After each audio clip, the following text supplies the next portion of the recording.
Meu amigo torcedor vascaíno, é o seguinte: a partir do momento que um jogo termina, e um jogo como Vasco e Cruzeiro, no Mineirão, diante de todas as últimas polêmicas por parte da CBF, e olha os cartões dados pelo senhor Candansan, um árbitro da Federação Paulista de apenas 26 anos de idade, que até o ano passado apitava a Série C do Campeonato Brasileiro.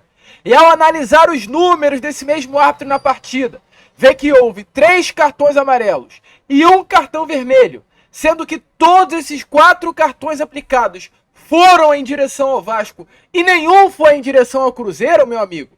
Já há algo estranho aí acontecendo. Já há algo muito estranho acontecendo. Até porque se a gente vê o número de faltas, o jogo termina com o Vasco tendo 6 faltas cometidas e o Cruzeiro 7 faltas cometidas. Ou seja, o árbitro Candansan, ele fecha o jogo dando mais faltas ao Cruzeiro, porém não dando nenhum cartão amarelo ao jogador cruzeirense ou aos jogadores cruzeirenses. Enquanto isso, o jogo fecha com o árbitro dando 6 faltas ao Vasco e 4 cartões. Meu amigo, pra mim essa conta não fecha. Pra mim essa conta não tem que fechar, inclusive. Árbitro caseiro, completamente caseiro. A CBF me escala para um jogo entre Vasco da Gama e Cruzeiro, um árbitro de 26 anos de idade, que estava apitando o Inter de Limeira e Bragantino no Campeonato Paulista. Tá de brincadeira. Estão de brincadeira com o Vasco da Gama. A CBF quer prejudicar o Vasco no Campeonato Brasileiro e só não vê quem não quer. E só não vê quem não quer. E eu espero que haja mais um posicionamento. Porque, meu amigo, tem que ser assim. Parece que com a CBF só funciona dessa maneira. Porque, aliás, né, nem assim tá funcionando. Nem com posicionamento, nem com nota, nem com manifestação, nem com vídeo. A CBF consegue respeitar o Vasco. É completamente surreal o que a Confederação Brasileira do Futebol faz quando se trata do nosso Vasco. É um desrespeito, cara. É um absurdo, meu amigo torcedor vascaíno. E o Vasco hoje, ele deixa escapar 2 pontos, que essa é a realidade. O Vasco tinha totais condições de sair hoje do Mineirão com uma vitória, totais condições de sair do Mineirão hoje com uma vitória, mas deixa escapar 3 pontos. Deixa escapar 3 pontos. O Vasco inicia o primeiro tempo muito bem. Eu já abro aqui o vídeo falando sobre isso. A gente vai voltar, é claro, já nesse assunto sobre a arbitragem, que é a expulsão do Matheus Carvalho. É um absurdo. Não podemos passar despercebido sobre essa expulsão. Mas vamos passar o jogo passo a passo. O Vasco inicia o primeiro tempo muito bem. O Vasco é muito superior à equipe do Cruzeiro no primeiro tempo. Muito superior. O Vasco tem o jogo nas mãos durante toda a primeira etapa. Controla o jogo, consegue utilizar ali as suas armas ofensivas, com o Puma pelo lado direito jogando muita bola. Hoje gostei do Puma Rodrigues hoje no lado direito do campo. Um Felipe Coutinho com muita mobilidade. Um Emerson Rodrigues jogando muito bem ao lado ali do Puma Rodrigues. O Vasco consegue ser superior ao Cruzeiro dentro do Mineirão.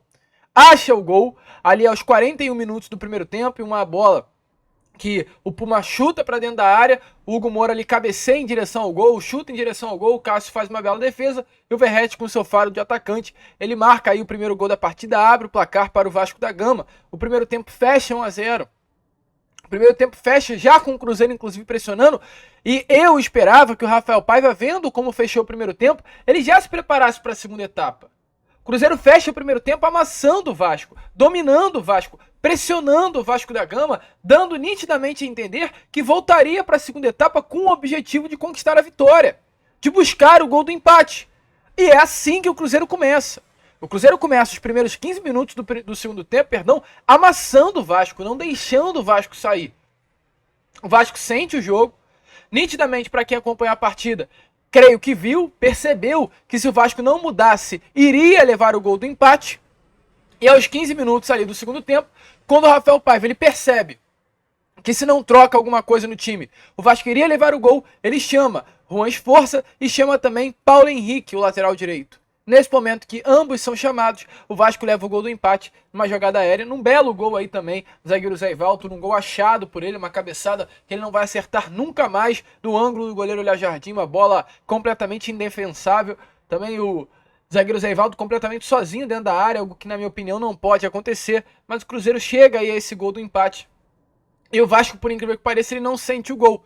Vasco parece que quando leva o gol, com as substituições, ele consegue voltar a tomar conta do jogo. O Vasco volta a ter o controle da partida. Entra o Paulo Henrique no lado direito. O Vasco automaticamente, com a entrada do Paulo Henrique, faz com que o Puma seja ainda mais liberado para chegar no campo ofensivo. E o Puma consegue chegar ainda mais no ataque. Consegue dar ainda mais trabalho para o sistema defensivo do Cruzeiro. E o Esforço, ele consegue trabalhar muito bem essa bola no meio campo. O Vasco, de fato, ele fica com um buraco na sua parte defensiva. Mas com relação à estruturação de um jogo, na criação de um jogo, o Esforço consegue dar esse volume. Consegue fazer com que a bola gire. Consegue fazer com que as jogadas possam ser criadas com uma melhor qualidade no passe. E ali se esperava um Vasco que iria tentar até o final do jogo chegar ao segundo gol, diferente do que seria a proposta do jogo, né? A expectativa é que o Cruzeiro, chegando ao gol do empate, poderia partir para o segundo, mas o Vasco que toma o controle do jogo, o Vasco que parte para cima, o Vasco começa a se aproximar do segundo gol, da vitória, e aí durante esse momento em que o Vasco está indo para cima,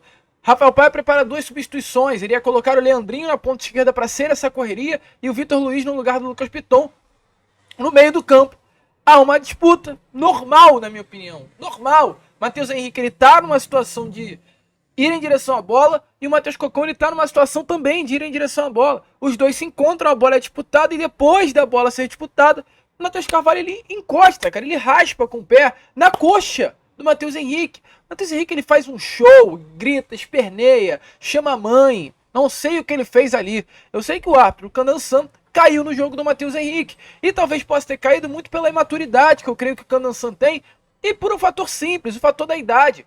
A gente está falando de um árbitro de 26 anos de idade, que começou a carreira recentemente. Como eu falei no início do vídeo, tá apitando Inter de Limeira e Bragantino, Novo Horizontino e Água Santa no Campeonato Paulista nessa temporada. A gente não vai cobrar maturidade de um árbitro como esse. Eu vou cobrar apenas que a CBF coloque árbitros sérios para apitar jogos grandes como esse. Árbitros grandes. Candansan é um bom profissional, por jogos que ele já apitou, quando se trata de Vasco pelo menos.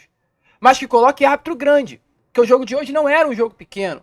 O jogo de hoje não é Inter de Limeira e Novo Horizontino, é Vasco Cruzeiro, no Mineirão, para mais de 35 mil pessoas. E é claro, a partir do momento que é um árbitro imaturo, ele vai ser sempre um árbitro pendendo para quem joga em casa. E a expulsão hoje foi nitidamente um árbitro caseiro, com medo talvez da torcida do Cruzeiro, porque é um lance que não é para expulsão. Assim, até pode ser, é um lance muito criterioso. Não vou mentir aqui, não estou enganando ninguém, não vou falar que a trava da esteira do Matheus Carvalho não encostou na perna do Matheus Henrique, eu vou estar mentindo. Mas ela, ao mesmo tempo que ela encosta, ela sai. O Matheus Carvalho, na hora que sente que ele tá com a perna pra cima, encostando na costa do Matheus Henrique, ele tira, cara. Ele tira, para não fazer o movimento de machucar, para não entrar com a trava da chuteira na perna do Matheus Henrique. Mas o escândalo, o árbitro cai, cara. Ele puxa, é isso que me dá raiva. Ele puxa o cartão vermelho numa vontade, cara. E dá.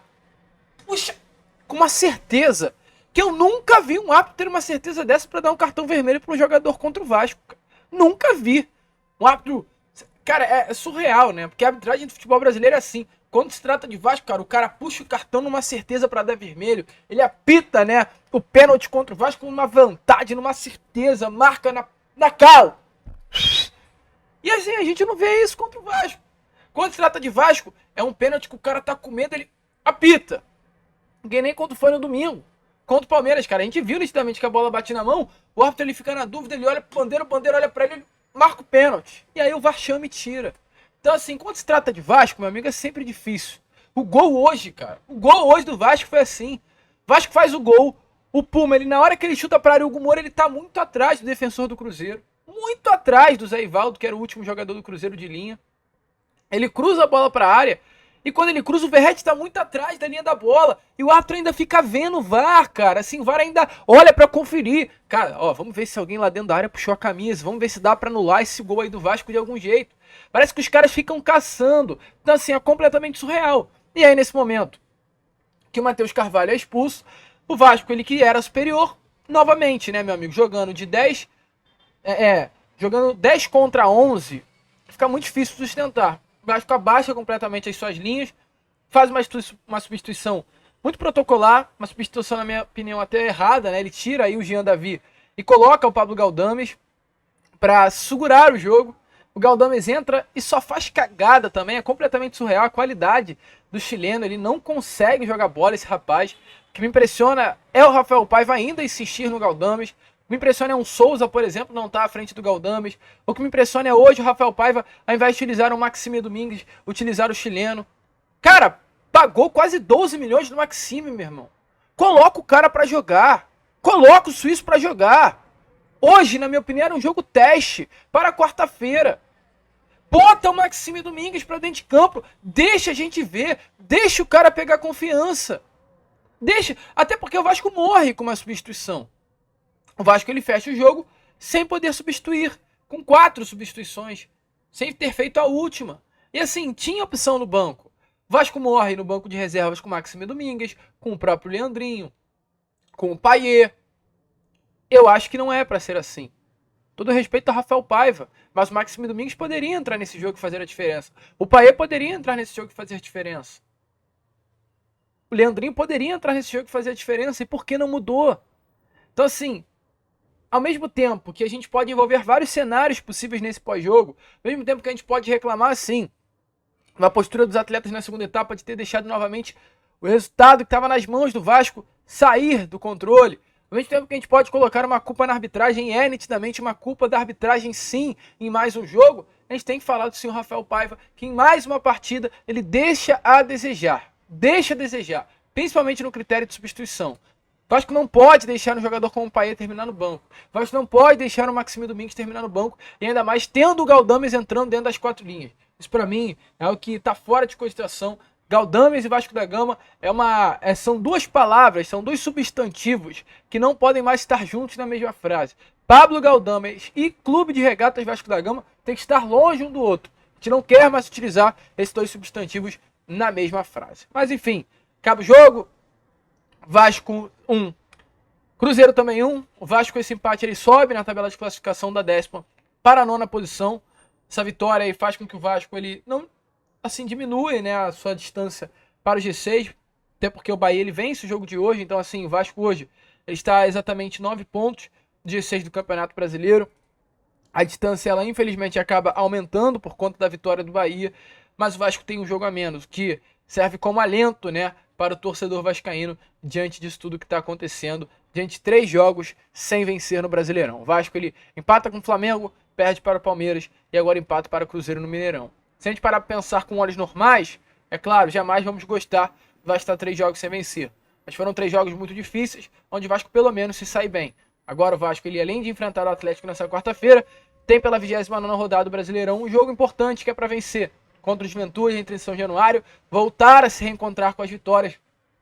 E daqui para frente, né, meu amigo torcedor vascaíno, ter aí até o final do Campeonato Brasileiro um tempo mais tranquilo. O Vasco enfrenta o Juventude no sábado, depois ainda pelo Campeonato Brasileiro o Vasco tem um jogo importante contra o São Paulo em Brasília, um jogo que dá para conquistar a vitória, e enfrenta o Bahia em São Januário. São 3 jogos chaves aí para o Vasco ter um final de ano mais tranquilo e ter também um final de ano tendo a convicção do que vai brigar no final do Brasileirão. A gente fica por aqui, esse foi o nosso pós-jogo do Gigante, de Vasco da Gama 1, Cruzeiro também 1. Deixa aí a sua opinião nos comentários sobre o que você achou dessa partida. E é claro, a gente conta aí muito com você, com o seu like, para ajudar no compartilhamento desse vídeo, com a sua inscrição. E como sempre falamos aqui, saudações vascaínas.